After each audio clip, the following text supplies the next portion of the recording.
Naam, hayawi huwa, na wanasema pia kwamba hauchi kuna kucha.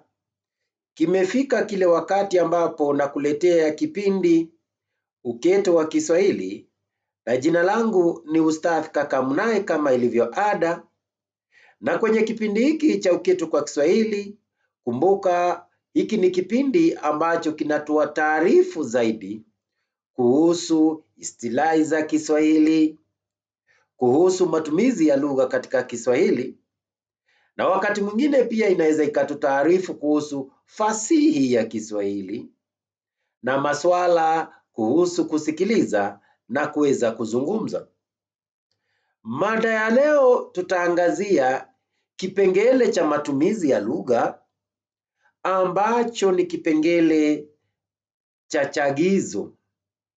Na katika mada yetu tutaangalia chagizo ni nini. Tutaweza pia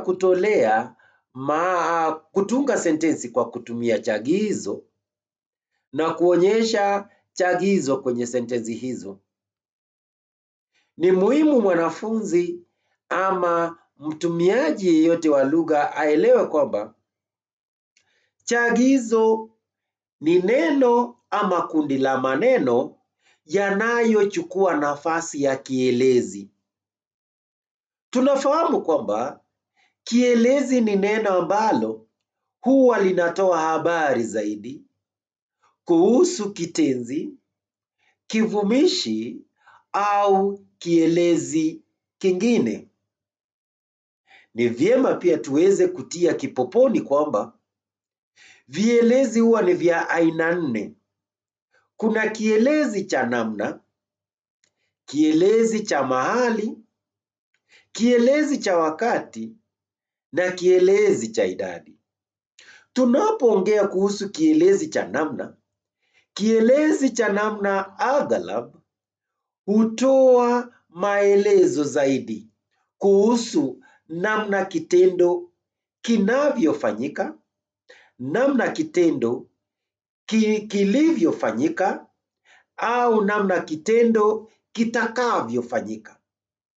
Na ni vyema tuelewe kwamba kielezi cha namna hujibu swali vipi. Kwa mfano, Bakari alitembea vipi? Bakari alitembea taratibu. Kwa hivyo taratibu ni kielezi cha namna kwa sababu kinatuonyesha namna kitendo kilivyofanyika. Kuna kielezi cha mahali. Kielezi cha mahali kwa upande mwingine ni kielezi ambacho kinatueleza mahali kitendo kilifanyika, mahali kitendo kinafanyika ama mahali kitendo kitakapofanyika. Na kielezi hiki cha mahali hujibu swali wapi. Kwa mfano, wanafunzi wanaimba wapi? Wanafunzi wanaimba bwaloni. Wanafunzi wanaimba bwaloni. Kwa hivyo bwaloni ni kielezi cha mahali. Kielezi cha wakati kwa upande mwingine, tufahamu kwamba ni kielezi ambacho kinatafahamisha kwamba kitendo kilifanyika lini. Kinajibu swali lini. Kinatuambia wakati kitendo kilifanyika, wakati kitendo kinafanyika, ama wakati kitendo kitafanyika. Na ndiposa kinajibu swali lini. Kwa mfano, wageni wataondoka leo. Leo ni kielezi cha wakati. Kuna kielezi cha namna au kielezi cha kiasi. Kielezi hiki kinatuambia kitendo kimetokea mara ngapi, kitendo kitatokea mara ngapi, kitendo kilitokea mara ngapi na kitendo kinatokea mara ngapi. Kwa mfano, wanafunzi wamesoma mara mbili. Neno mara mbili, mara chache, mara nyingi na kadhalika ni kielezi cha idadi ama kielezi cha kiasi. Ni vyema kama wasomi wa Kiswahili tujue kwamba, kwa hivyo nimetoa tu muhtasari kuhusu kielezi kwa sababu kuna uhusiano mkubwa sana kati ya kielezi na chagizo, kwa sababu hapo awali nilitanguliza kwa kusema nini? Chagizo ni neno ambalo ama ni maneno ambayo yanafanya kazi ya kielezi. Ni jambo la kuchukuliwa kwa uzito tujue kwamba tunapoongea kuhusu kielezi hiki, chagizo hiki, ni kwamba chagizo huchukua nafasi ya kirai huzishi ama huchukua nafasi ya kirai elezi. Yafaa pia tujue kirai ni nini, mwanafunzi, kwa sababu kirai ni nini? Kirai ni neno ama fungu la maneno ambayo yanafanya kazi kama neno moja na yanadokeza maana, lakini maana si kamilifu. Huwa tunasema kwamba ni neno ama ni fungu la maneno ambalo halina uamilifu, halina functionality, kwa sababu hauna ule muundo wa kawaida wa sentensi, muundo ambao tunajua kwamba tuna kiima na kiarifu.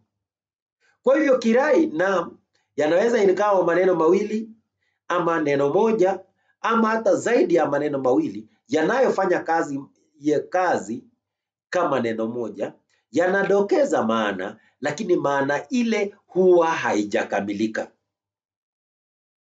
Isitoshe, ni vyema mwanafunzi wa lugha ama mwanalugha yeyote aweze kuelewa hili kwamba kuhusu kirai, kwamba tunajua kwamba kuna virai vitano. Nadhani kuna wasomi ambao wametoa mchango wao zaidi, kama akina Masamba wametoa mchango wao zaidi kuhusu aina za virai, kwamba kuna kirai nomino, kuna kirai kitenzi, kuna kirai vumishi, kuna kirai elezi na kuna kirai huzishi. Na kuna wasomi wengine ambao wameongeza kirai kiunganishi, lakini kirai kiunganishi kidogo, kwa sababu ya kiwango chetu cha wanafunzi, nisingependa tuzungumzie kirai kiunganishi, lakini ni vyema wale wasomi wa lugha waelewe kwamba kuna kirai kivumishi kama alivyotoa nani?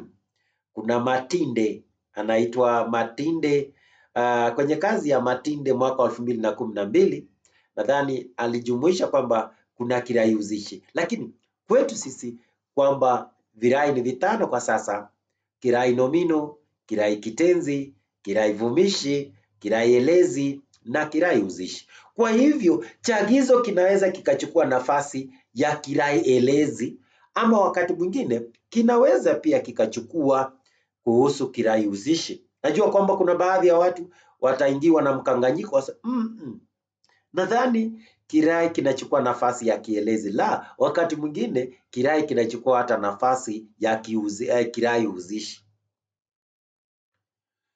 Mfano wa chagizo ni kwa mfano ukisema katika sentensi, Musa ataondoka kesho asubuhi. Musa ataondoka kesho asubuhi. Kesho asubuhi tunajua kwamba ni kirai elezi. Kirai elezi hicho tunajua kwamba kina virai viwili, vielezi viwili: jana, kesho kunradhi, na asubuhi. Kwa hivyo chagizo katika sentensi hiyo ni kesho asubuhi. Ukisema pia kwamba uchaguzi utafanyika mwaka ujao, labda tuwe bainifu zaidi, tuseme uchaguzi mkuu utafanyika Agosti mwaka ujao. Ukiangalia kutoka Agosti mwaka ujao ni kirai elezi. Kwa hivyo sehemu hiyo ya maneno ni chagizo pia. Kwa hivyo sehemu hiyo ya maneno ni chagizo pia, kwa sababu nimesema kwamba chagizo kinafanya kazi, kinachukua nafasi ya nini? Kinaweza kikachukua nafasi ya kirai elezi. Kwa hivyo Agosti mwaka ujao tunajua kwamba ni kirai elezi ama kina kielezi cha wakati. Tukisema kwa mfano bajeti ya mwaka huu itasomwa mwezi ujao. Mwezi ujao ni chagizo. Mwezi ujao pia ni kirai elezi. Unanifahamu? Waweza pia ukawa na sentensi kama hii, kama vile ndege ilipaa angani. Ndege ilipaa. Narejelea ndege kama chombo cha usafiri, sio ndege mnyama, kwa sababu tunajua kwamba kuna vitawe wakati mwingine, na tunajua kwamba vitawe ni yale maneno ambayo yanafanana kimuundo, lakini maana ni tofauti. Tuna ndege chombo, tuna ndege mnyama, lakini anarejelea ndege ilipaa angani. Angani ni kielezi cha mahali, ni kirai elezi pia. Kwa hivyo angani ni chagizo. Angani ni nini? Ni chagizo. Kwa hivyo mwanafunzi, ni vyema ujue kwamba chagizo ni neno au maneno yanayochukua nafasi ya kielezi, ama ni maneno ambayo yanachukua nafasi ya kirai elezi, ama ni neno au maneno yanayochukua nafasi ya kirai husishi.